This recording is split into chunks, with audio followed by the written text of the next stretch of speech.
संपूर्ण महाराष्ट्रामध्ये भारतीय जनता युवा मोर्चाच्या वतीने आंदोलन सुरू झालं आहे।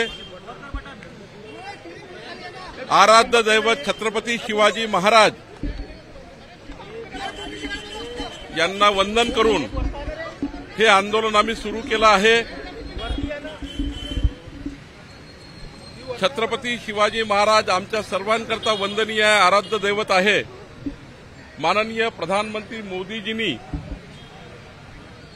आराध्य दैवत छत्रपती शिवाजी महाराजांची क्षमा मागितली, शिवभक्तांची क्षमा मागितली, ज्यांच्या ज्यांच्या हृदयाला ठेच पोहोचली त्यांची क्षमा मागितली, नतमस्तक होऊन माफी मागितली।